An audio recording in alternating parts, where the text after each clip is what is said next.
Whoa, what? That's as loud as you could crack it. Thunder's just a noisy whack. That's the sleepy sign.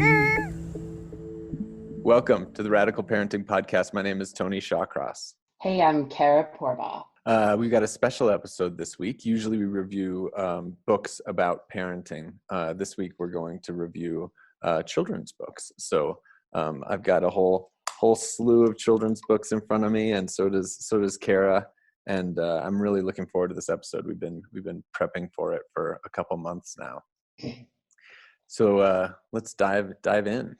Yeah. The last episode, we read Unconditional Parenting by Alfie Kohn, a book that Kara had recommended.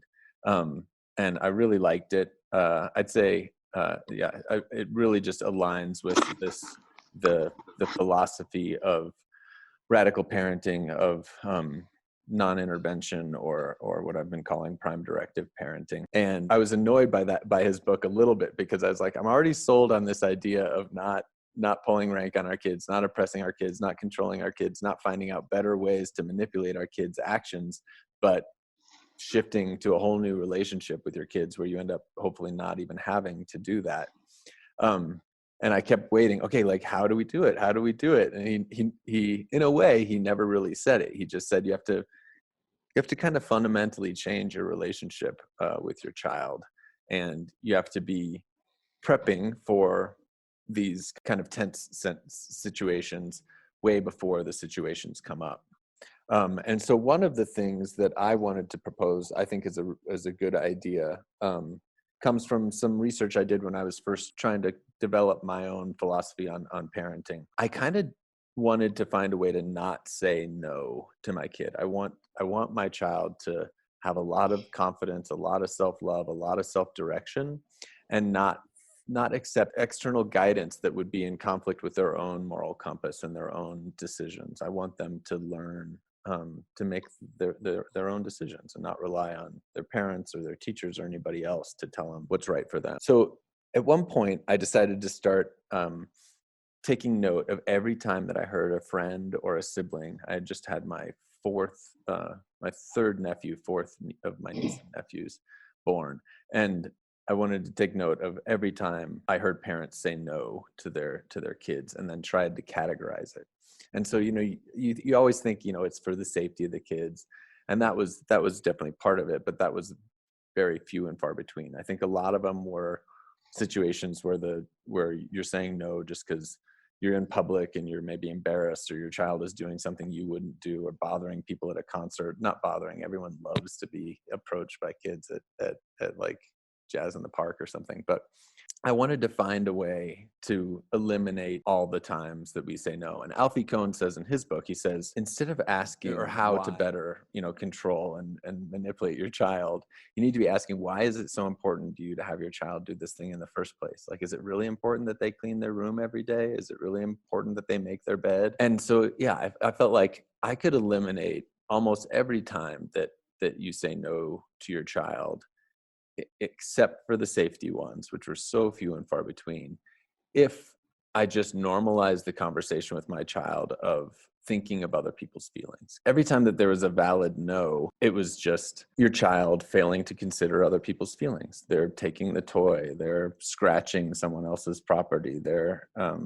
doing something because they're just not thinking of other people's feelings. And so the first set of books that I want to talk about, and Carol have a slightly different angle on this, is books that teach emotional literacy. And, so many children's books are like dealing with numbers and letters and shapes and animals, and like learning that vocabulary of your numbers, your letters, your shapes, your colors. And I'm a big fan of these books that are teaching the vocabulary of emotions, worried, happy. This one's in Spanish, impatient, shy. Here's a little book a set of books called A Little Spot of Emotion. It does the same thing, a spot of happiness, a spot of anxiety. I really like this one too. This is the ABCs of emotions. So C is for confused, and D is for distracted. So it kind of goes through in the same way we're teaching every kid knows about X-ray fish and like other weird animals from those books, but don't necessarily learn about the vocabulary of feelings. Or these ones are really good ones. So this one's my body sends a signal, and it talks about like, you know, I stood up straight, I felt proud, my eyes felt droopy, I was tired. You know, so my head shook from side to side, my mouth got watery, I thought I might throw up, I was disgusted. So this is about listening to your body and understanding emotions through body awareness. This one's called Listening to My Body. Also very, very similar. What sensations do you notice when you're excited or nervous? And it kind of talks about recognizing and putting a name to the emotions that we feel. Yeah, I really like those ones with all the body sensations. Yeah. That's cool. My favorite set is out of print now, unfortunately. It's by this woman named Sarah Medina, and it's just one book per emotion. So it just goes and says like, what is impatience or whatever, and you know, the pictures just have like examples. And the thing I love about these, there's other ones that are way more kind of moralistic, like you don't want to feel sad or bad. Like these are just very accepting. Like we feel sad sometimes. Here's how to understand it. Here's not what you need to do to fix it or make it go away. It's just like, this is an emotion that we all feel. And although what you have right there on that page says practice ways to stop feeling impatient. That was a bad example. But yeah, this is, of all the ones that I had, this is probably the one that I liked the most. In terms of, you know, we all feel impatient sometimes. You know, am I the only one who feels impatient? Yeah. And then at the end, they always have these little like quizzes, like, what do you think these kids are feeling? And shows their faces. Stuff from the facial action coding system from Paul Ekman. So I really love this set, and I think that one of the keys to, if you're reading Alfie Kohn, Unconditional Parenting, one of the keys to not having to intervene too much and tell your kids is just like, they're doing something, and instead of saying, stop scratching that thing or stop hitting that kid, if it's a very familiar conversation to have with your child, you can just say like, how do you think Jimmy feels about that? Or how do you think whatever? And it sucks because most of the time we only have that conversation with our kids as a punishment. And so like learning empathy and learning to think like, oh, how do you think that does feel for him, is like, they'd almost be averse to it because it comes up only as a punishment. Well, how do you think he feels, you know? But I want to have that conversation all the time. One of the things Kara was saying is, yeah, she'd prefer not to do all of these books, right? You'd prefer to just do it in day to day. Yeah. Yeah, and I don't think there's anything wrong with having the books, and it's a way to like open up a familiar conversation when something is going wrong with a playmate or on the playground or whatever. And to me, the important thing, I actually wouldn't call it non-interference. You know, I would say we are intervening as a parent when we step in and say, hey, look at your friend's face. I don't think he liked that. Was he wanting to play with that same toy? And have that conversation. That is a way of intervening, but it's a very different way than saying, give that to him. You have to share, you're being mean. And that's what I'm really interested in, is can we really have that conversation about what's happening between two people without labeling anybody as good or bad or mean or kind. And there's this whole thing about mean and nice, right? And kids learn that so early. And I want to stay out of that altogether, about something is mean or something is nice, and talk more about, you know, what is each person wanting? What is each person like or don't like? What happened? You know, how is each person feeling? And yeah, I can see how those books can give everybody a vocabulary for having those conversations. And I just tend to steer towards stories and characters and stuff like that. I've never been that into like the ABC or 1, 2, 3 books of any kind, emotions or animals or otherwise, you know? You mentioned reading a Ramona book with your daughter, and that Yeah. you said you love reading because books are just a way to get into the world, to take on the perspectives of others, which is for me the base of all morality, is just all right and wrong, or morality, or good and bad, or things that increase joy and decrease suffering in the planet, to me stem from being willing to step out of your shoes and look at the world through the perspective and through the eyes of other people. Yeah, and so I was telling Tony before that I read this book and I feel a little silly about it. I just cried like a baby at the end of it. There was something so, I don't know, moving to me about having this really small child, to have her point of view. I might cry right now again. To have her point of view like so beautifully illustrated. So the book that we read, I think there's several Ramona Quimby books, and this one was Ramona the Brave. We just happened to get it at like a consignment shop for 50 cents or whatever. And I it's just a story about a first grade girl who has a big sister, and they, you know, disagree a lot, and she goes to the first grade and doesn't like her teacher and really believes that her teacher doesn't like her. And it's written from her perspective. Whereas most parents would jump in and say, I'm sure your teacher likes you, and like um, try to reassure the child. Rather, this book was doing what I would like to do as a parent when I'm empathizing with my child, which is like really hear out my child's perspective and understand what's going on for her without jumping in too fast to try and take that away, even if it's something painful. And so yeah, there was something about this book where there is sort of this catharsis at the end where she has an experience of like acceptance from her parents and her teacher. And, but it was very expressive of her inner world, of her emotions. I don't know if my daughter liked it as much as I did. I mean, she just turned 5. So like these big long chapter books are like sort of the new frontier for her. You know, I think cognitively keeping track over days at a time of one character and one story.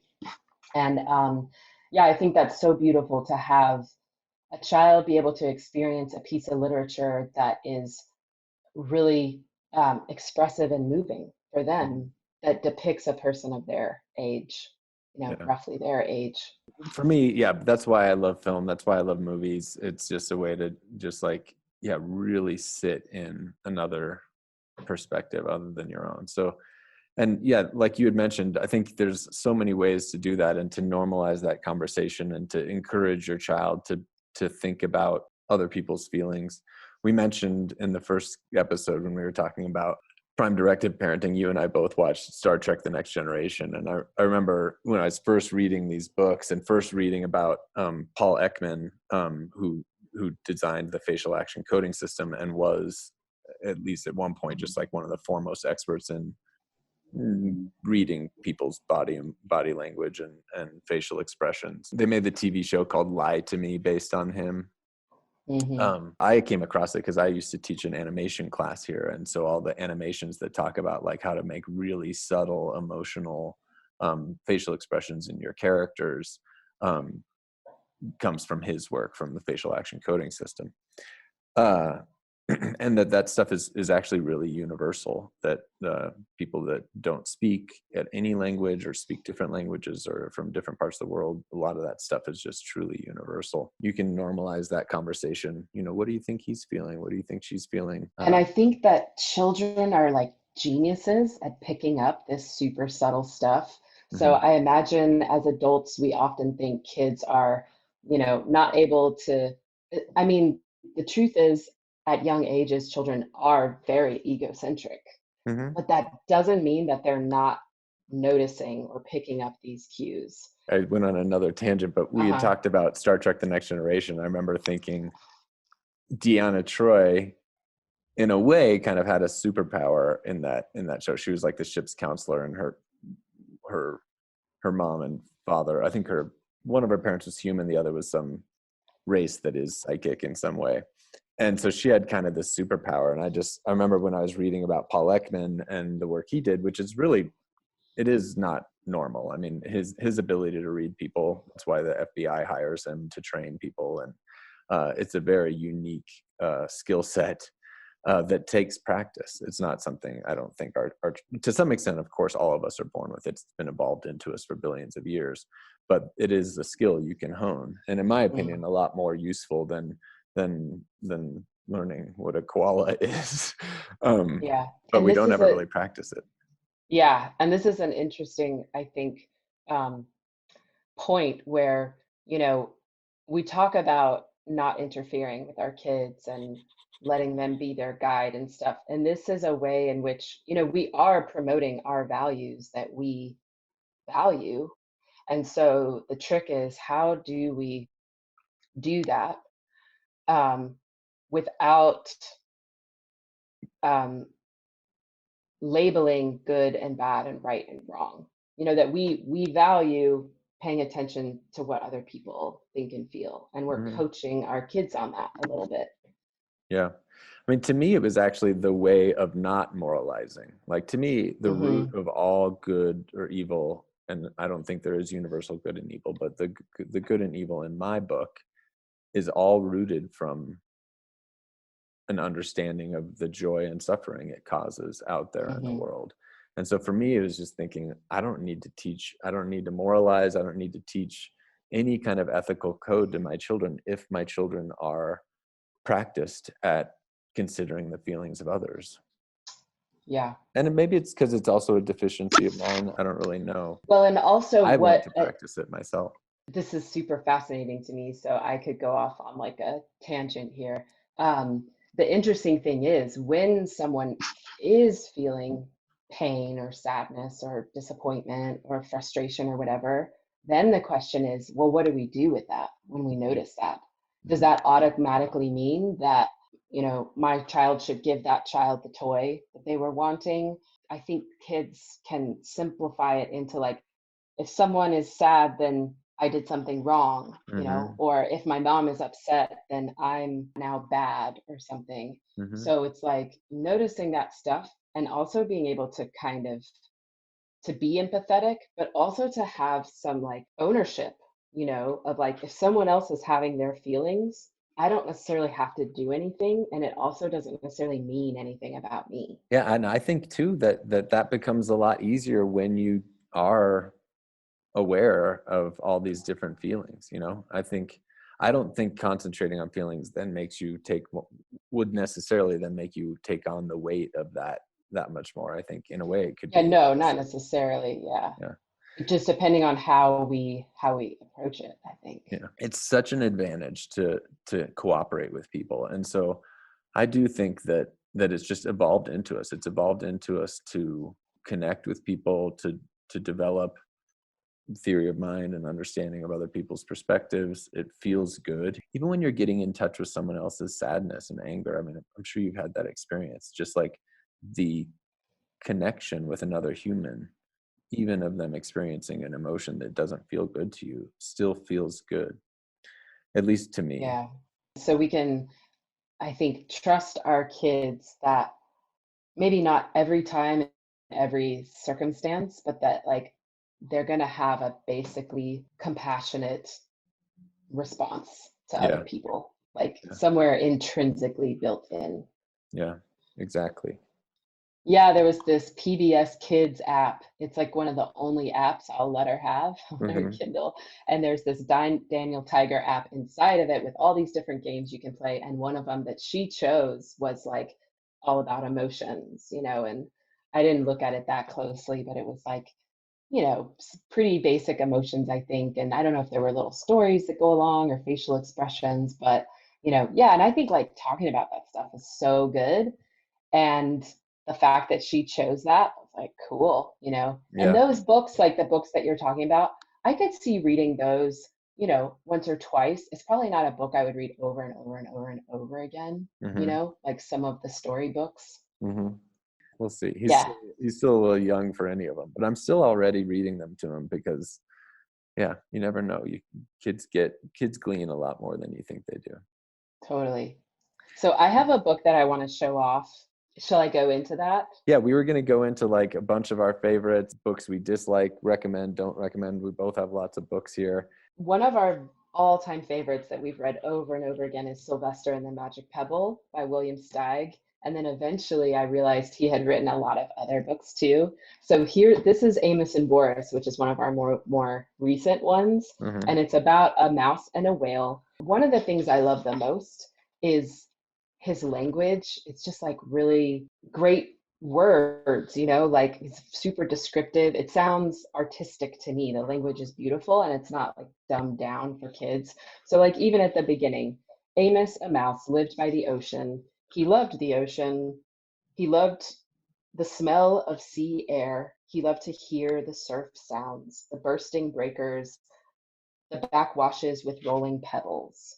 So I mean, it's just literature, like any literature that we as adults would enjoy, of like poetic language, imagery. It's like almost tactile, it's descriptive. And this is where I think children's books, the way that we're seeing them, can tie into radical honesty and radical parenting, because it's you read a book to have an experience, it not to like necessarily uh learn something, but it's to like have to be a human and be alive, right? And have this like connection with something outside of ourselves. And so it's very this is probably my number one criteria for storybooks, is like, how descriptive is it? This is something we practice in radical honesty workshops all the time. It's like being less abstract and vague up here in our ideas and getting down to like sensory experience, descriptive, specific details. So, he builds a boat and he goes through all of this super specific detail about building the boat and what he brings on. He brings, a needle and thread for the mending of torn sails, and various other necessities such as bandages and iodine, a yo-yo, and playing cards. And I think he's so funny, right? Like other necessities such as a yo-yo. And then he goes out to sea. And then I'm just going to read this one little part here. He was enjoying his trip immensely. It was beautiful weather. Day and night, he moved up and down on waves as big as mountains. And he was full of wonder, full of enterprise, and full of love for life. And that is probably my other criteria for children's book, is like, do they have a sense of wonder and like, beauty and reverence? And then the adventure starts. Oh, this is my favorite page. One night in a phosphorescent sea, he marveled at the sight of some whales spouting luminous water. And later, lying on the deck of his boat, gazing at the immense starry sky, the tiny mouse, Amos, a little speck of a living thing in the vast living universe, felt thoroughly akin to it all. Overwhelmed by the beauty and mystery of everything, he rolled over and over and right off the deck of his boat and into the sea. So there's like this mouse having this existential moment, right, in this children's book. And I just love it.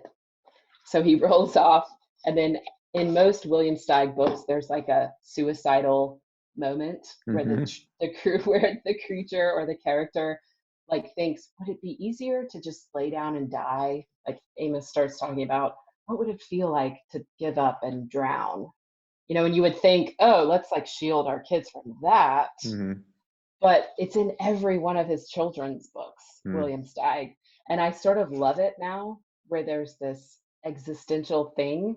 And then, he meets a whale and the whale helps him. And then later on in the book, he's able to meet the whale. So that you can get a feeling of like the flavor of his language, right? Mm-hmm. And that is a book that I love. Awesome. Yeah. Thanks. I'll share one. So my son is 2,000 miles away from me right now. So I read virtually to him. And so I can't do a lot of the things that I think are fun doing. I have a bunch of videos of me reading with him in person. I love that a lot more. But when I'm reading to him remotely, this is one of my favorite books to read. So this is called Sing Sophie. And kind of every other page is it tells a little story about Sophie Adams. But every other page is her actually singing. And so I pull out my guitar every morning and sing these little songs to him. My dog ran off, my cat has fleas, my fish won't swim, and I hate peas, but I'm a cowgirl through and through. Yippee-ki-yay, yippee-ki-yoo. I love reading that to him because I can sing and be emotive in ways that are hard to be over video and remotely. Play some music. Yeah. Let him play. He's in constant drumming mode, so he can drum for me. I mean, it's mainly just the toddler thing, you know. But anyway, how old is he now? 8 months. Oh wow. Yeah. And I have a lot of books that I love that like talk about, you know, how the world works, you know. And with those, I've been trying to just differentiate between ones that are a little like overly scientific. Like I've been reading to him these rocket science for babies and quantum relativity for babies and that sort of thing. Yeah. Quantum relativity for babies. Yeah. Wow. Yeah. I could use an update. Yeah. There's a set of 4 of them that I've gotten for him, and you'd recommended Julian as a mermaid, and one of my other friends who recommends a lot of stuff to me just through Instagram and stuff also posted he's loving reading that book to his son. Cool. Did you want to say anything about that one, or do you have that one with you? Yeah, I actually can share my screen. The trick is, how do we select books that illustrate the values that we hold without being dualistic and moralistic? Okay, so it's called Julian is a Mermaid. You can see him there on the cover. So it's a bit gender bending in this really sort of wondrous, like whimsical way. He goes on the subway with his abuela, and he meets these 3 mermaids. And my adult sensibilities are like getting this sort of transgender flavor here, right? And then that's not necessarily going to happen for a child. And then Julian has this sort of wonder and amazement of like, oh, these like mermaids. And then he turns into a mermaid, says goodbye to the mermaids on the subway train. Then he goes home and he sort of wrecks his grandmother's house. He pulls off the curtain, he rips some things off of the plants and dresses up, puts lipstick on, and dresses up as a mermaid. So at first, look at this look on his grandma's face. So there's a moment to be like, I wonder what his abuela's feeling right then. So she looks really mad, right?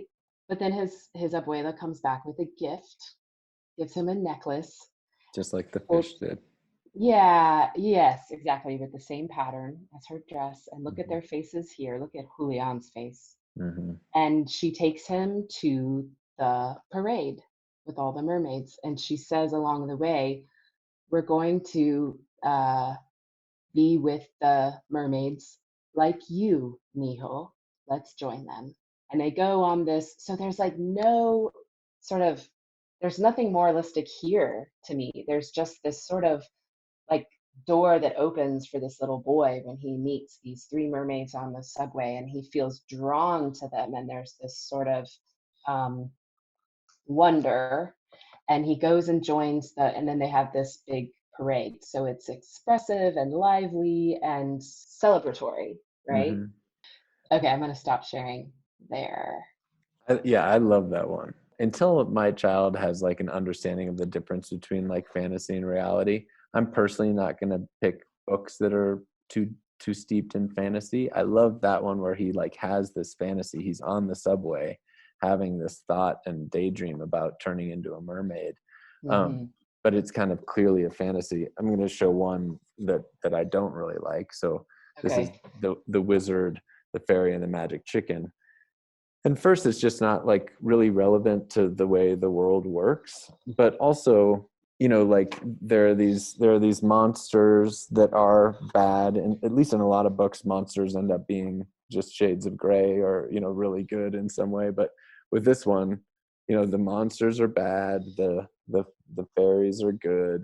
It's just oversimplistic and not showing, just as a contrast to Julian as a mermaid, not showing the world in the way I want to look at it. They're fighting the monsters, and it rained so hard the monsters got wet and they shrank. And so it's just a good contrast to Julian as a mermaid. This is something I won't be reading to my child. I didn't get the whole fantasy thing, what you were talking about. Well, I didn't want to go too deep into the book, but the idea is, I mean, that wizards don't exist, monsters don't exist. It's even I that. see. It's even that Okay. simple for me. Like, Right. I'd rather, like this bats book that I showed earlier. This talks about how bats can freaking see by making noises, and how they're like blind, but they can see. Like, this is fantasy and fantastical and amazing. Right. You know, It's like truth is stranger than fiction. yeah. It can be this like fantastical, magical thing, but it's actually true. Yeah. And like, Yeah. this is manatees, and it talks about how sailors used to see them and think that they looked like humans, and that they were like mermaids. And talks about how they were confused for mermaids. So personally, again, until my child really understands fantasy from real life, I'm gonna steer clear of these. And you know, we had talked about like this one too. This is about an owl, so very different from the bats or the manatees that I just showed. It's all about some kind of fantastical Native American story about like where owls came from or something, which to me just isn't grounded in reality. And I'm going to share a few more that I don't like. They're all on similar themes. This is Pecos Bill, and for me it's a lot of fighting, so it kind of deals with it's just fighting, good and oversimplified, good and bad, and violence, and the good guy is strong and wins, and it's just not reinforcing messages I want.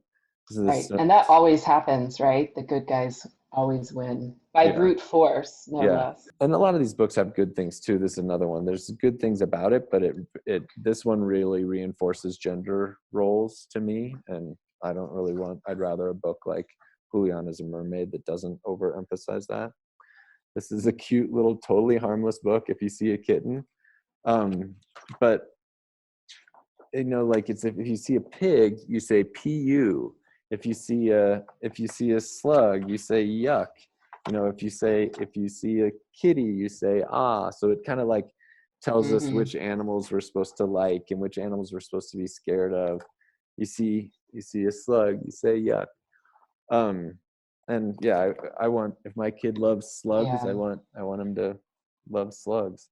Lots of these fairy tales again have kind of like violence and focus on kind of like fighting and magic in ways that, again, there's so many great books. I'm glad that you mentioned that, Tony, because I want to like backpedal a little bit. Like before, when I was saying I didn't like the books that were just information about ABCs and 1, 2, 3, I love books like that go into such descriptive detail, you know, about the bats or whatever it is.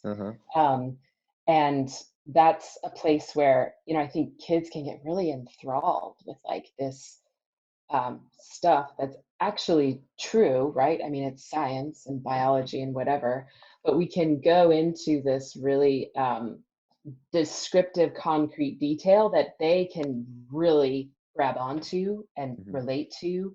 And to me, that's actually another value that, like, in a sense of promoting, you know, like I value the natural world and protecting our environments and that kind of thing. Being in touch with our senses, with the descriptive, like concrete experience like that, I think is what is going to guide our kids. I mean, that's what we practice in Radical Honesty. Yeah. And I love, you know, like there's so many books that just talk about diversity if your kid is being raised in an area where there isn't a whole lot. This is one I really like. So it's just called A Country Far Away. And it just tells a simple story of a boy. And it just says, today was an ordinary day. I stayed home. Up top, you see this boy kind of living in Africa, and down below, probably America or Europe in some suburb. I help my mom and dad, and it just shows kind of what that looks like for both of them. Today was the last day of school before vacation. Again, this is outdoor, kind of like school in Africa versus somewhere in the West. I went bike riding with one of my friends. And then, what was at the end? My cousin came to visit. We stayed up late. We looked at pictures of a country far away. And so this is the kid in Africa looking at a picture of like wherever the other kid is from.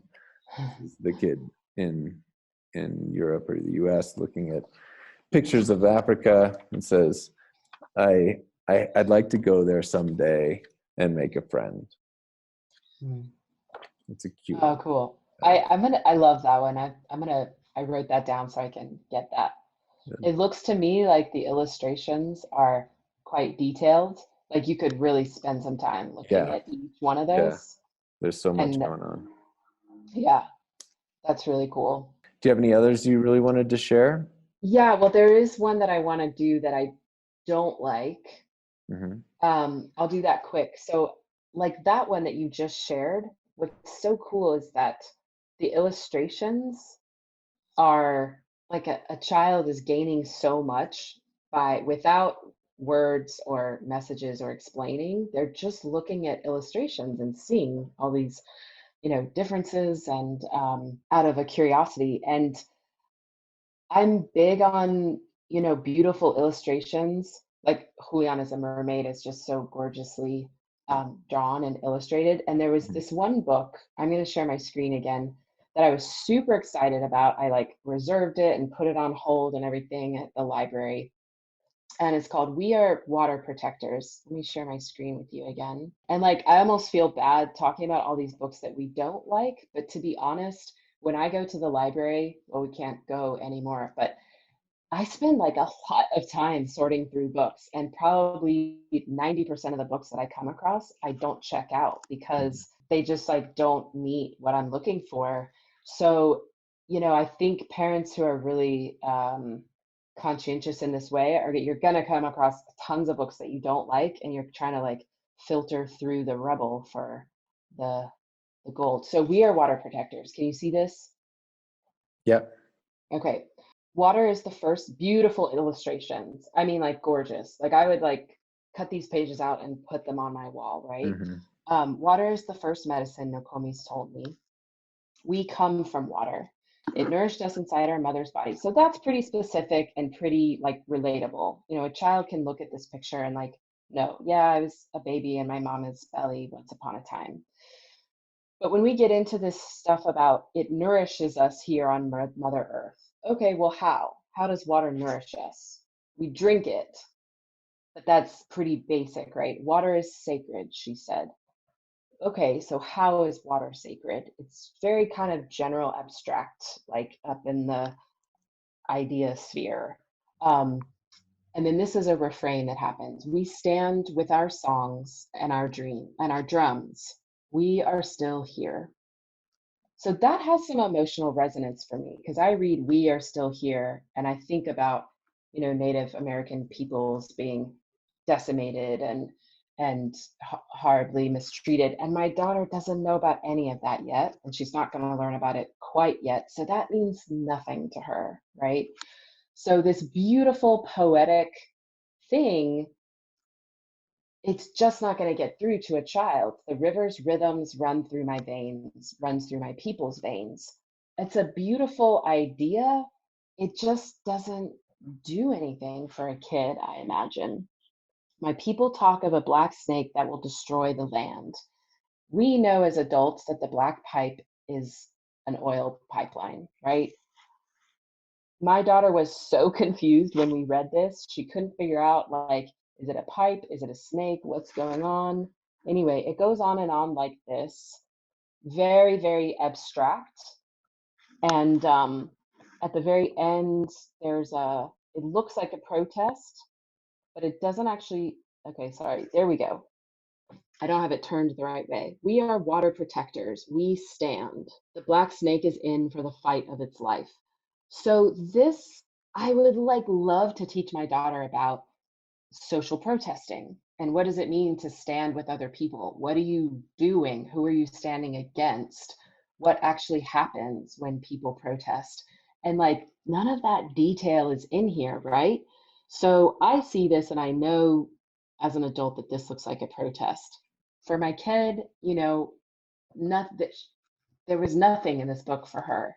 So I guess that was a pretty drastic example of what I think happens in a lot of children's books when it comes to very well-intentioned books that are trying to teach something. They don't like succeed. First of all, they don't work. And you know, a story about like one person going to a protest and then what happened afterwards, maybe that would be a story that speaks to a child. But we want those, when I'm looking for a book for my daughter, I want like those really descriptive, concrete details that tell a story, that arise emotion in us. And ideas are not gonna really, that's not how we're gonna teach values and ideas.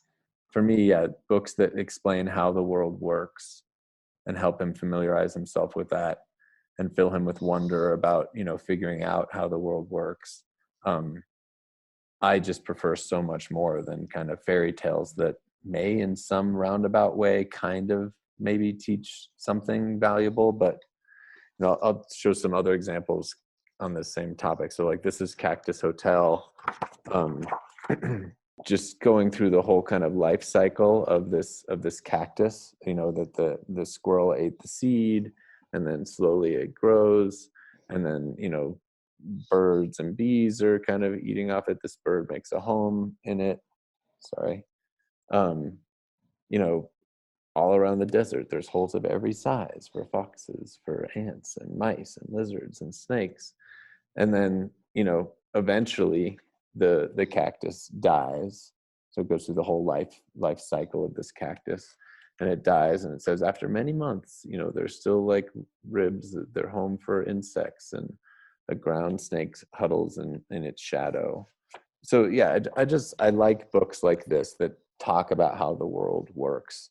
I have a whole like circle of these books that just talk about kind of weather and rain and how the seasons work.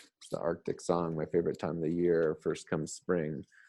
Again, these are all just books that kind of talk about how the world works, and especially if you live somewhere like Colorado, which has very distinct seasons and 4 seasons, just like this kind of confidence and mastery and understanding of what's going on in the world around your children.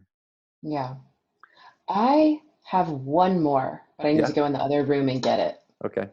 It's actually not a book, it's just a story. It's a Waldorf story that is told like just by voice, you know. Okay. But I don't have it totally memorized, so I'll be right back. So while Kara's stepping away, instead of editing this out, I'll talk about that we kind of grouped these books into a few different groups. We have those emotion books that teach the literacy of emotion. We have these books that like arise emotion in us, like the Ramona book did with her, and books like, you know, even just the joy that I have from singing with my son. Then we have this category of books that reflect a worldview that we love and want to support. Books that foster that confidence and independence of understanding how the world works. And then the last one, I don't know if this is in this category, but Kara really likes books that have this like story of overcoming adversity, overcoming some kind of danger, and showing children that just have a lot of like agency. Is this book fit into that category, or how would you categorize Yeah, it? it does. It actually does perfectly. So there's something to me about that kids can identify with a character in a story that like really goes through like an actual hardship.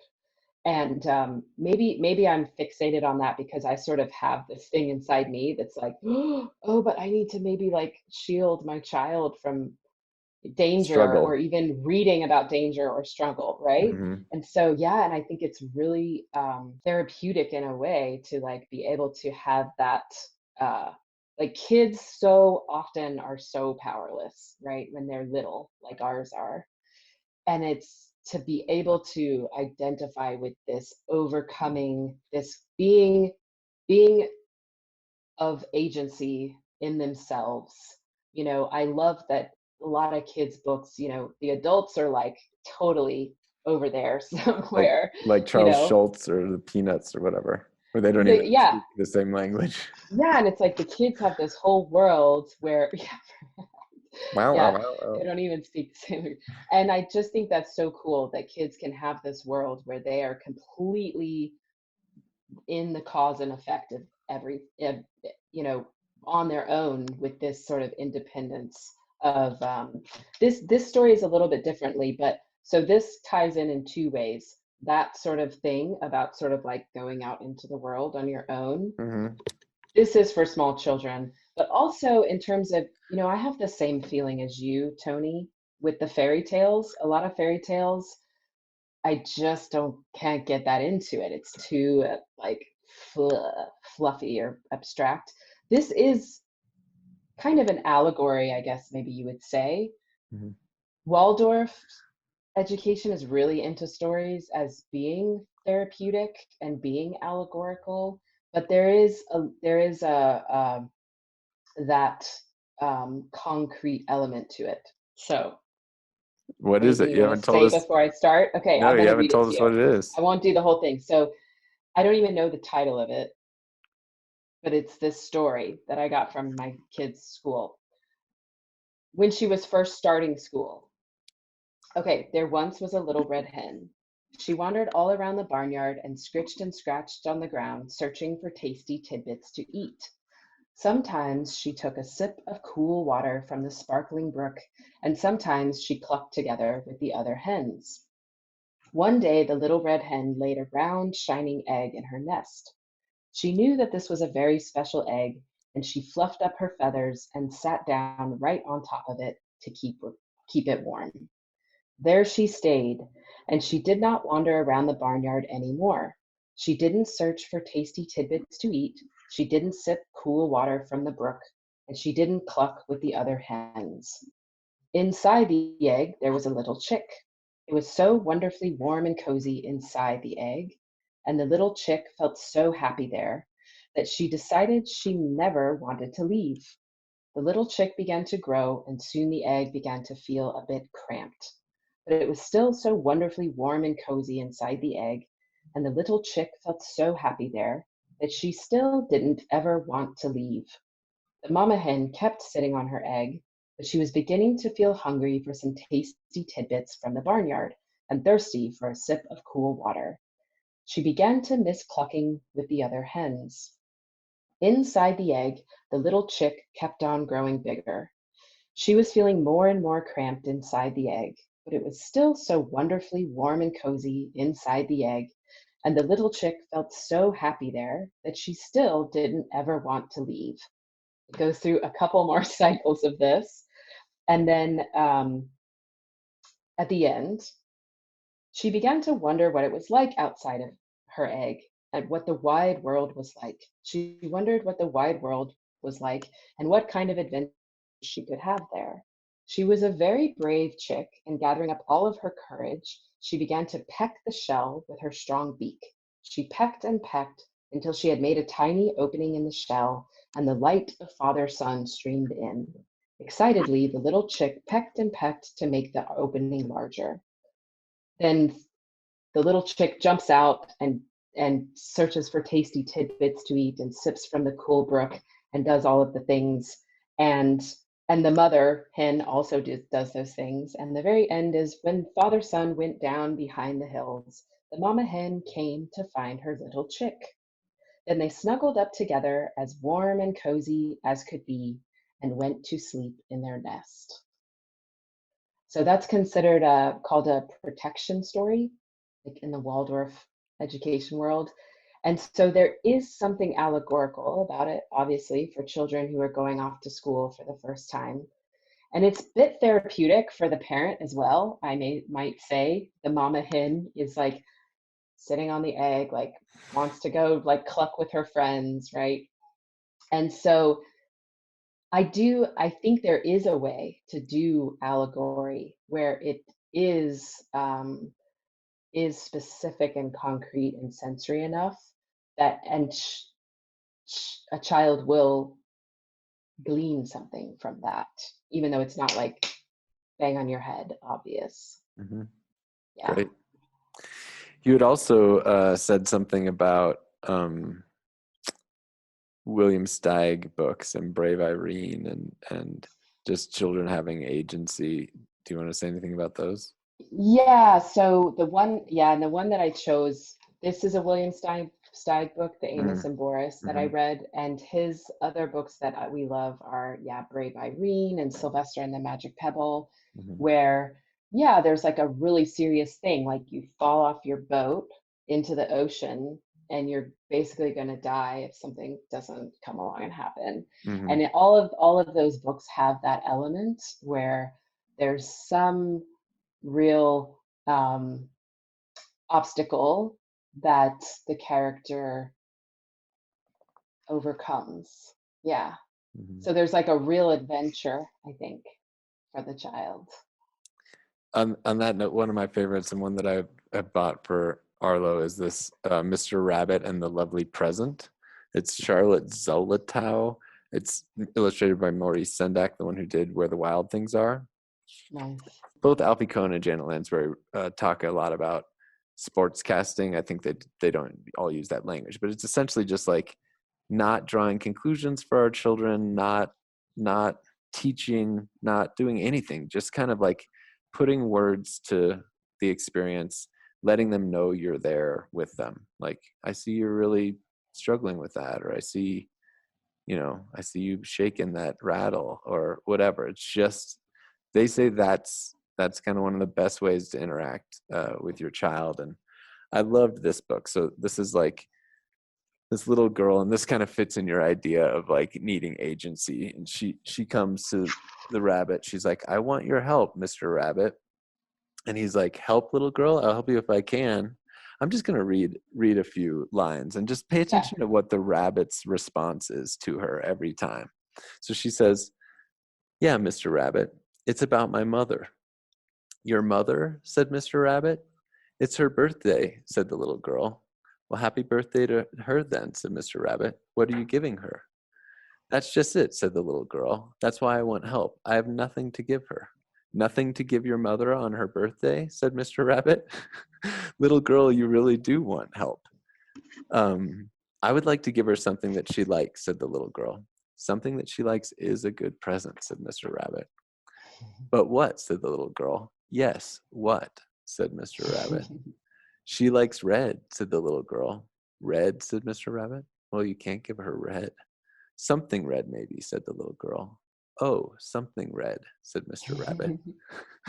What is red, said the little girl. Well, said Mr. Rabbit, there's red underwear. No, said the little girl, I can't give her that. There are red roofs, said Mr. Rabbit. No, we have a roof, said the little girl. I don't want to give her that. There are red birds, said Mr. Rabbit. Red cardinals. No, said the little girl. She likes birds and trees. There are red fire engines, said Mr. Rabbit. No, she doesn't like fire engines, said the little girl.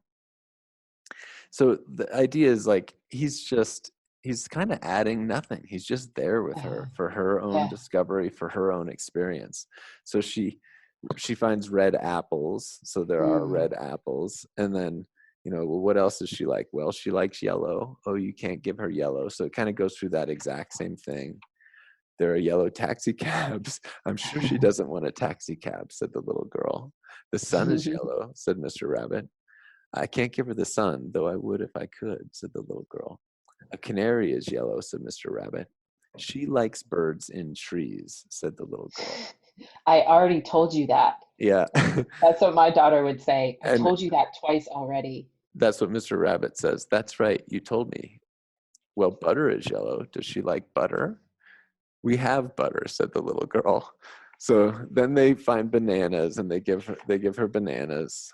they do the same thing with green. What is green? Spinach is green, blah, blah, blah. They find a Bartlett pear to give the mom. And when they're talking about what's green, he says, well, parrots are green, said Mr. Rabbit, but she likes birds and trees. So he's like learning after 2 times what the girl said. Rabbit might even be imaginary, whatever, but she's doing it all by herself. She's not overcoming any great adversity, but Mr. Rabbit is the textbook for just sports casting and just being there with the little girl. I love that. I really love that. Yeah, me too. Mr. Rabbit and the Lovely Presents. Yeah. That's so sweet. Yeah.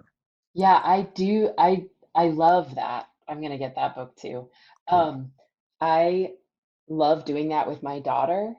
Because if you ask, my daughter just turned 5. If you ask her questions, like, oh, how was school? Or what did you do yesterday? It's like, what does it matter? She's like, that already happened. Like, Yeah. whatever she says, I often just repeat back to her what she said with a question mark after it. If she says, Jada wouldn't let me swing on the playground or whatever, I'll say, oh, Jada wouldn't let you swing on the playground. And then she'll tell me more. But it's like, I almost like can't insert myself any more than that if I really want to hear from her, it's so interesting. We're just getting to that point, right? Where like we can talk about a lot of stuff, but not the way adults would. And so I'm still like learning how to do the Mr. Rabbit, So thank you everyone for listening. If you have children's books you want to recommend that we need to see, I'm particularly really into these ones that are about emotions and body awareness. This is the boy with big feelings. If you have any of these sorts of things you'd want to recommend, I'd love to hear them. But any books that you guys just love, feel free to leave in the comments. And we'll be back in a week with another good book review. Did you have anything you wanted to suggest for next week? I can't currently process that in my mind because I'm realizing I got to go pick up my kid from school. Okay. Well, we had talked about lots of parenting books. We've now read children's books. I think I want to talk about a book, or in this case, an essay that's not even aimed at kids and not aimed at parenting, but guides a lot of my philosophy and is why I chose the middle name I chose for my child, and that's Self-Reliance by Ralph Waldo Emerson. So next week, I think we'll do a review of that and how, or if it relates to radical parenting. Sounds good. So thank you, Kara. Say hi to Elsie Jane for me when you go pick her up. I will. Yes, I will. Thanks, Tony. Yeah, thanks everyone for listening. We'll talk to you in a week. This was Radical Parenting Podcast.